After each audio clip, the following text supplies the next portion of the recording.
Thanks for being here after 45 days of not having a press conference with Coach Day. We'll open up today's proceedings with Stephen Means, Cleveland.com, and we got a lot of people here, so I'm going to keep the questions to one apiece, at least initially. Stephen?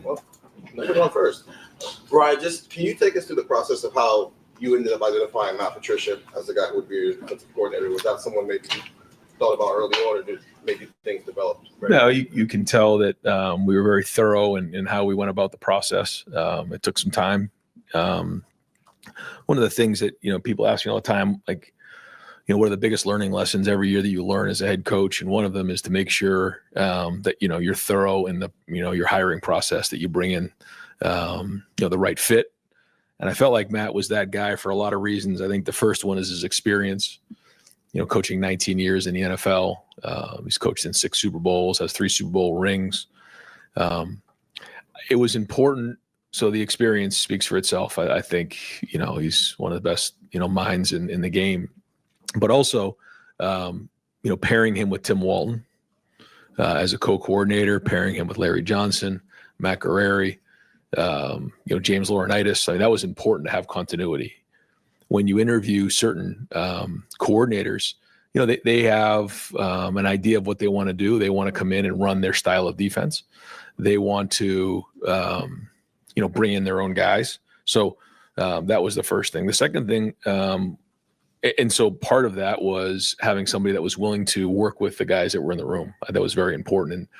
And I just want to make sure that I, really praise the guys in that room. And, having Tim Walton as a co-coordinator there is a huge part of our defense. And he was this year, and so was Matt, and so was Larry and all those guys. But, I think Matt and Tim working together as the coordinators is going to be critical. I think that we need to continually look at how we have to evolve with our defense. And Matt brings a different approach to the game in terms of he's run different styles of fronts in the past. He's been multiple in what he's done. And I think when you look at his defenses, they've always utilized their players. And I think we've talked about that a lot, especially on offense. How do we put our players in the best position to be successful? I also, studied how Nick Saban went on his run and he brought in different offensive coordinators. You think about that run, it was Lane Kiffin, it was Sarkisian, it was Daboll, it was Mike Loxley, it was Bill O'Brien, a lot of different coaches, but, they kept a lot of the defense intact. And we want to make sure that our identity of what we do on defense stays intact as we have movement on our staff. So, all those things led me down this road of Matt, who even in a short period of time, has already worked hard on building relationships with the staff, with the players, and his experience is going to have credibility the minute he walks in that room of the guys that he's coached, the teams, and his experience on the field.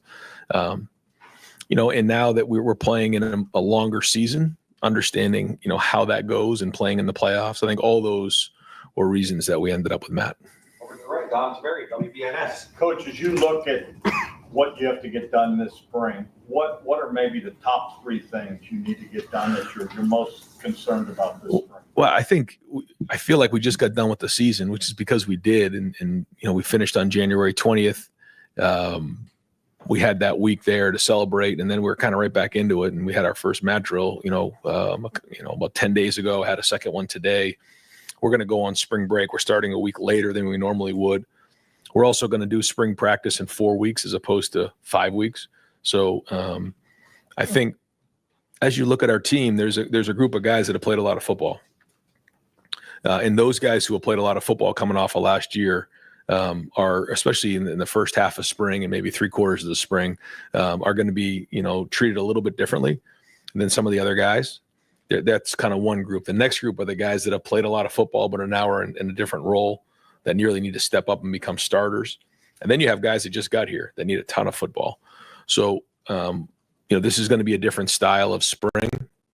We're still looking at the format of the spring game / showcase. But we're going to try to play as much football as we can that day. But we're also going to be smart because we know with 16 games, what can happen is, you can play a 16-game season.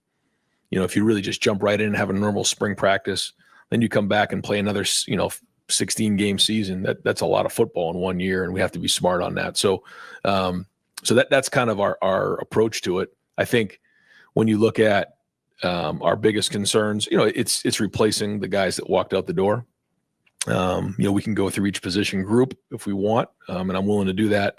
But obviously, that's the biggest key is replacing those guys. And obviously, the guys who are returning, they're in a different situation. But we certainly have holes that we need to fill.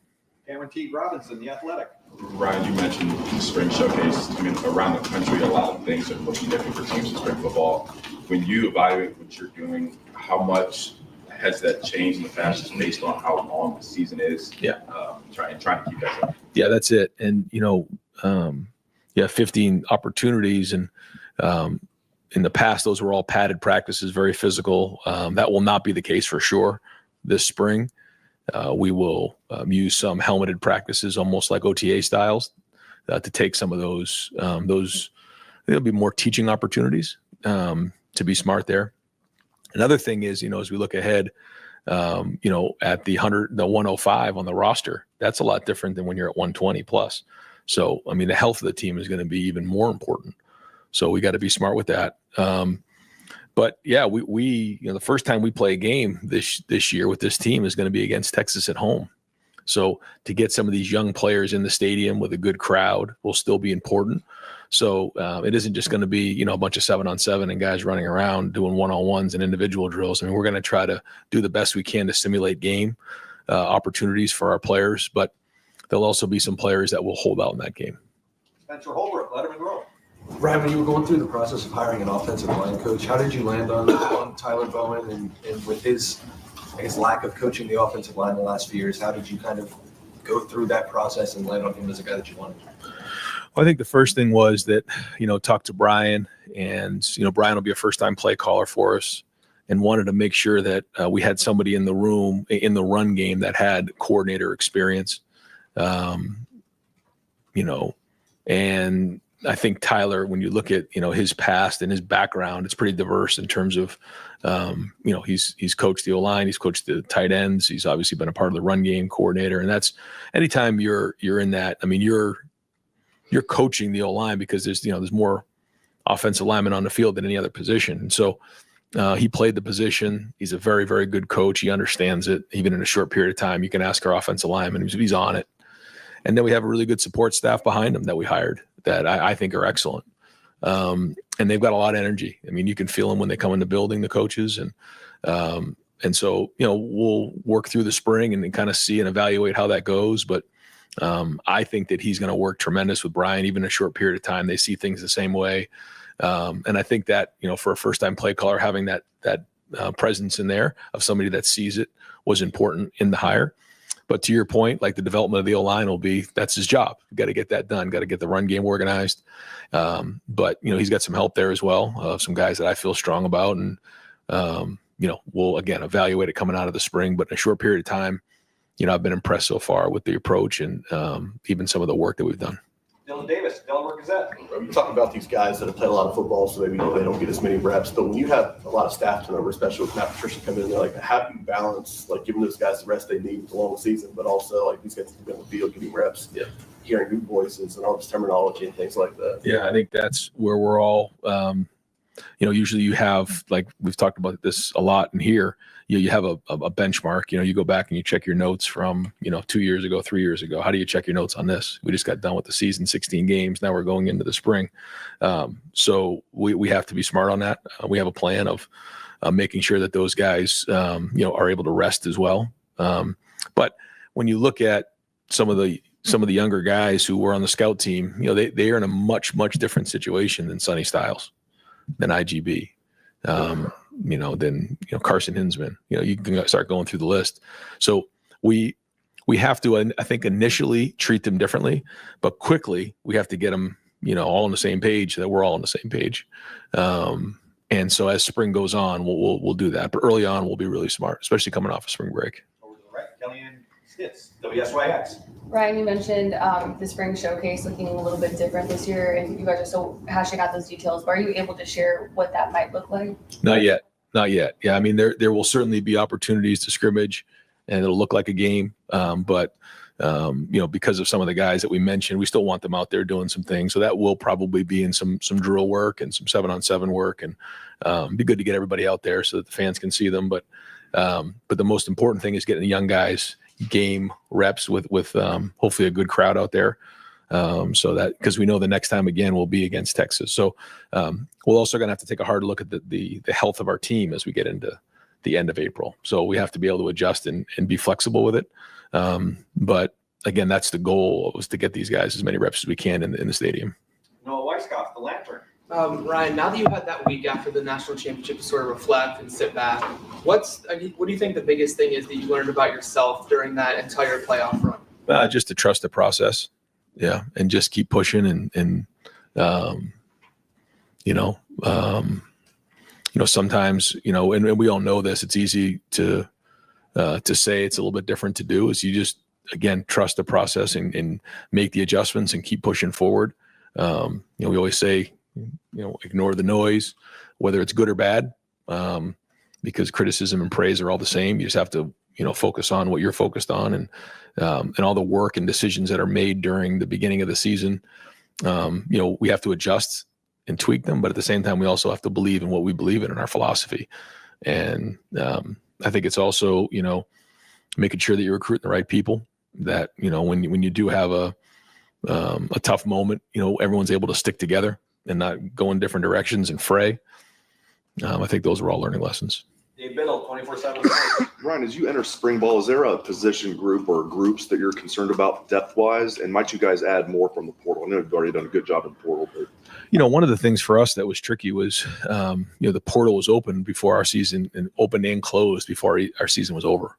And that's something that we got to take a hard look at with rules. And people will say, well, you guys just won the national championship. What are you complaining about? Well, it matters for this year's team. And so that was a major challenge for us. As you can imagine, if you are trying to add somebody in the portal, but you're still trying to finish your season out, how that can affect your current roster. So, and then the second part of that is, we get done with the season, and Notre Dame and Ohio State are the only two teams with guys in the portal for that 5-day window, and everybody else is closed, and it's open season on our players for 5 days. Like, we got to take a hard look at this to figure out what's right, and whether there's just one window in the spring portal. Once all that is flushed out, to me, it's either that or you move back to games. But again, we can talk about that at another date. So, we will obviously look in the portal based on how things come out of the spring. We'll look at that because, we have to fill out our roster too. There's some positions that we're not at capacity right now. So depth, let's see, on defense, I would say right now, D-line is probably of the biggest concern, just in terms of replacing those 4 guys. And then also, losing Hero. So that's five guys right there that we have to replace. I think that we have some good guys and good options there, but that'll be a focus. On offense, O-line is always something that we need to take a look at and see how some of those new guys fit in and how it all comes together. And then losing Quinshawn and Trey at running back, James, and now we have CJ and some of the younger guys that, now they have to carry the water. So that's going to be, big. And obviously the quarterback would be the big, the big focus. So I think when you look at it on offense, it's really just, replacing Will, replacing Travion and Quinshawn, and then how the offensive line comes together. And then again, on defense, it's, losing those 5 guys, and seeing who's going to step up in those areas. Yep. No, sir. Dan Hope, 11 Warriors. Follow up on Matt Patricia. Obviously, you mentioned he's done a lot of different things schematically in his time. What makes you confident that what he did, in the NFL will translate to the collegiate level? I think a lot of things that are going on, there's a trickle up and a trickle down effect right now, and you're seeing a lot of that happening. You're seeing a lot of guys transition, I think now more than in the past. You guys, probably focus on a little bit more than me, but, of what's going on in the NFL and what's going on in college, you're seeing a lot of carryover there. And I think with the playoff system in place, you're seeing that. You're seeing the coach to player communication. You're seeing huddling more. The hash marks are different, and and there's certain rules that are different, but there's a lot of similarities now. So I think it's going to carry over well. You see quarterbacks who run and who are mobile in the NFL nowadays. So there's a lot more simulators now than in the past. And, being in the league for just a couple of years, the transition isn't as crazy as maybe it had been in the past. Jeremy Birmingham, the podcast. Ryan, with your offensive staff being pretty young, I mean, you're almost 10 years older than everybody on the staff except for Coach Lockman, I think. How did that decision when Chip left, did that impact your decision with the defensive coordinator hire? Was there a thought that maybe you needed to go get somebody who was more of the head coach of the defense style based on the fact that you may have to spend more time with the offense than you did last year? Yes, I think that you need to have balance when you're looking at your entire staff, and you try to do that the best you can. I believe very strongly that Brian's going to do a great job as an offense coordinator. I think he's really grown in a lot of areas. I give him a lot of credit for, he was named coordinator a couple years ago. I still called the plays. And then we brought in Chip and his attitude of like, I'm just going to learn from Chip in a big way. And then some of the work that he did, Keenan did, and Billy did down the stretch in some of the pass game. And I think he's got, a really good handle now on protections and even in the run game. Like he's ready to call it now, but still going to be involved, still going to, just like I was last year, still going to kind of make sure that, we're all on the same page. Having Tyler there was important. But I think to your point, I'm still going to be involved with the offense, but I'm able to kind of bounce into the defense. But the more times that we have guys who are experienced and veteran, on that side of the ball, if I'm going to stay on offense, it certainly helps. And I think, taking the play calling away last year was really important. I want to continue to do that and surround myself with guys who, we can hire to do jobs, and I'm able to take a step back and take a little bit of a different role. I think it helped this season, and I'd like to, do that even more as we move forward. Rob Aller, Columbus Dispatch. Yeah, more on Matt. He clearly has credibility with his NFL, but I'm just curious in your discussions with him, in interviews or whatever, why he decided to come back or come to college. He's not really been in college, Syracuse a little bit, but how much of that was not a concern, but a discussion point? I mean, you've got recruiting, you've got a whole different culture. How did that play out, and what did he say that can kind of convince you that he really wants to be in the college game? I think you guys will get around Matt. You'll see his personality. You'll see the way he is. You'll just see, what type of family man he is, type of dad he is, type of husband he is. He did coach at Syracuse. He and Tim worked together there. But I grew up in New England, and I obviously saw the run that they went on there. And when you go on a run the way that they went on, you stay at a place for a long time. And, I don't know if that was, something that maybe even early on, he thought he was going to be in the NFL for as long as he did. But when you're around a great organization that goes on the run that they went on, you end up at a place for a long period of time. And then, he's there for a while and then has an opportunity to become a head coach. Well, now, it's almost like a different mindset. It's maybe a little bit of a different chapter for him. Doesn't mean I'm sure he'll have an opportunity to go back to the NFL, but I think it's Ohio State. I think he understands the culture. We spent a lot of time talking, and I think he sees the opportunity here and he's excited about it. I think it's a new chapter that he can absolutely come in here and make a difference. And I think that's what he wants to do. And I don't think the recruiting part is going to be very difficult at all. And you'll see it when you get around him. Joe Nugent, WCMH. Naturally, there'll be a new starting quarterback this year as you start that process to figure out who that'll be. Where are you with that? How much information do you feel like you have on the guys that are in the mix? They're young, and they're going to have to compete. And we need a quarterback to be tough. We need him to be a leader. I've said this before. They've had a great opportunity to watch Will, even Tavian, because he was a big part of, being around these guys last spring. I don't think he missed a spring practice. He would come during the season for all the games. He was with us for the last 2 weeks or the last two games. He was able to see what that looked like. Lincoln was with him every day. Julian was with him every day. So that's the standard of what the leadership should look like. Now they got to go do it. And, being the quarterback around here, you start listing the guys who have been here most recently and in the history of Ohio State football. You're in, you're some of the best names who've ever played the game. But the biggest thing they have to do is they got to lead and they got to be tough. So long way to go on it. Don't have any evaluation to go with right now, but it's going to be a big spring for those guys. Tony German, How do you see the quarterback reps going? Is it going to be like a 40-40-20, or like how are you expecting to break that down? Early on, we're going to try to roll. We're going to try to go 3 groups so that those guys get equal amount of reps. We'll split up who goes where. And even last year with Will, I mean, we did that. Guys were getting reps with the 1s, guys were getting reps with the 2s, the 3s. The times where Will was out there with the 3s early on and just rolling. Because if you put one guy with the 1s and 2s, sometimes it can look a little different because of the younger guys, older guys. So we're going to roll them. And we're going to try to get the best evaluation we can. We'll evaluate everything. But specifically early on in the spring, we want to roll those guys the best we can, because the number one goal of spring is to get individual players better. So, we can get scheme in and all that, but fundamentally, technically, we've got to get better as football players. Then once we get into the summer, we start putting the scheme together and we start coming with the chemistry of the team. Andrew Gillis, Cleveland.com. Brian, what are your expectations for Tyler Bowen as a recruiter, and in your hiring process, how big of that was those conversations? Big. And you guys can probably already see he's making an impact. He's getting guys here. He works hard at it. He makes connections. He's built relationships. He can evaluate at a high level. And I think with some of the guys that we have, on the offensive staff together, you're starting to see group recruiting there.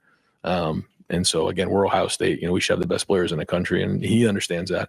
And again, this is another guy, the more you get around him, you'll see his personality just jumps out at you, and the guys love being around him. So, we'll see how the spring goes, but he's off to a good start. Matt Murphy, 24/7 Sports. Brian, you mentioned Brian Hartline being ready to take over play calling. What have you seen in the last 2 years? Why do you feel so confident? I think the first thing is his work ethic. He's worked his tail off, and when you evaluate, coaches, you got to work at it. You got to be one of the first guys in the building. You got to be one of the last guys to leave. I mean, you got to grind on it. I think he's made the transition from being a player to a coach very well in a quick period of time. His recruiting speaks for itself, but to me, the work ethic has been excellent. The players relate to him. He has credibility. He's got confidence, but he's grown as a coach. He's handled situations well. He understands, when we're on the headset, I think that's one of the things too that people don't realize. The play caller is the play caller, but in between series, man, we need to get to this. We need to get to this. It's third down. We're going to get to this. He's been on the headset. I mean, he's there saying, we got to get to this. We got to do this, sees things, makes adjustments in game. But it's going to be fun to watch him, manage a group of people now, because that's a big difference. You got all the coaches in there, and now you're the guy who's got the clicker. You got to make the adjustments. You got to challenge those coaches. You got to make the tough decisions on personnel and where we're going schematically. And I'm still going to be there, but I've really tried to let him go and run with this thing. And so I'm excited to see. When you look at Brian, when he's put his mind to something, he's got it done. And I believe he's going to get this one done too. Austin Ward, podcast. It felt like Billy was a no-brainer promotion for you. What made that so easy? He really, I say this to a lot of the coaches, when you walk in the building, it's your job to bring value. And I think sometimes some coaches wait to do things. Billy jumped on it right away. He saw this as an opportunity, and he took it and ran, because of the opportunity that these coaches have now to coach in the field, which they didn't have in the past, spend one-on-one time in meetings. He took that and ran, and with Chip being the offensive coordinator, he quickly, became the quarterback coach really last year.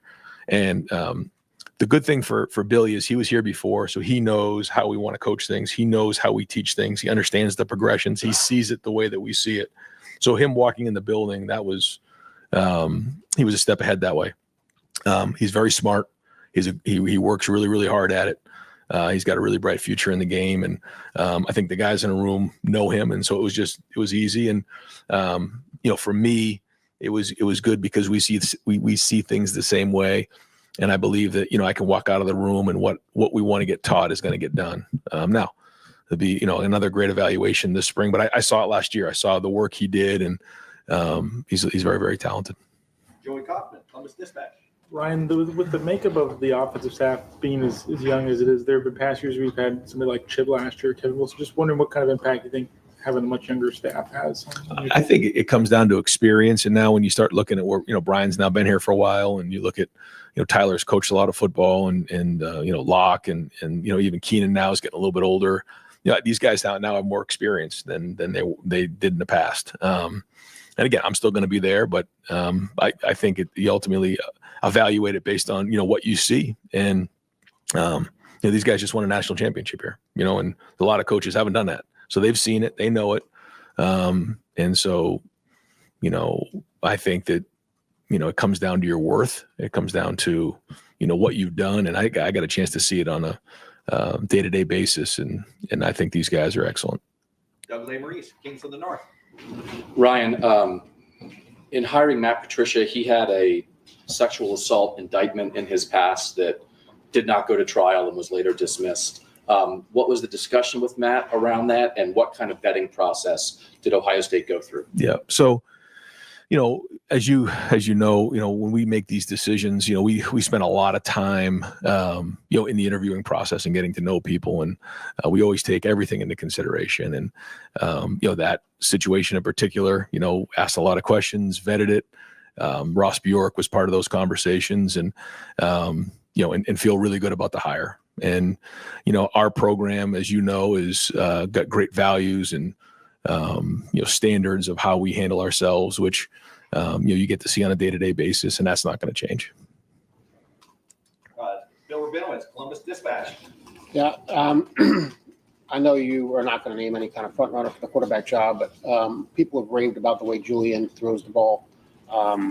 Seems to have all that ability. It seems to be kind of a low-key guy. How much do you want to see the fire in him? And that was one of Will's biggest qualities. Is that almost more the bigger challenge for him than the football stuff? I think all three of them, it's that way for sure. Yeah. I mean, that being a leader, and showing that toughness and showing that fire and showing that grit is, Will did a great job of that. So we're coming off the heels of that. So again, these guys got a chance to see that, but yeah, I agree with you. I think that's the biggest challenge, and Mick does a great job of really fostering that behavior, and forcing those guys in a leadership role, get them in front of the team and speak. You got to get going, and that takes reps. So the first few times it might be a little clunky. It may not be very good, but the more you do it, the more confidence you have, and the more you get to find your voice. And that'll be important for the quarterback, as here. We got time. Two more questions. Bill Landis, Kings of the North. Right. When you have a coordinator like Matt, who has a lot of success on the same side of the ball as the head coach, like with Bill Belichick, how do you evaluate that and try to discern that coordinator's impact as opposed to just being in a very good situation and succeeding? Yeah. And with Doug's quite the amount of time we spend vetting all those types of things to find out exactly what's going on and the history behind it all is, you call the guys that he worked with, and I think that's a great question. And that was, honestly, one of my questions, what did it look like? And so, you ask guys who were actually in the building, Nate Ebner is one of them, you ask coaches that he coached with. I won't get into the names of the people you call, but you gotta make a lot of calls to find out, about people. And what you found out was, he was running the defense. Now, certainly coach had a big hand in that. And, but as time went on there, it was his show, and there was certainly a lot of collaboration there, but he's very, very intelligent, really knows defensive football. And the guys who played for him, really felt like they were getting better because of the way that he taught football fundamentally. And I think even our guys in the building now, and in a short period of time, it's making a lot of sense to how he teaches the game. So all those things were part of the evaluation and making a decision. Jeff Gilbert, Press Pros. Coach, a year ago, all the talk was national championship with everything you had in place. This year's different.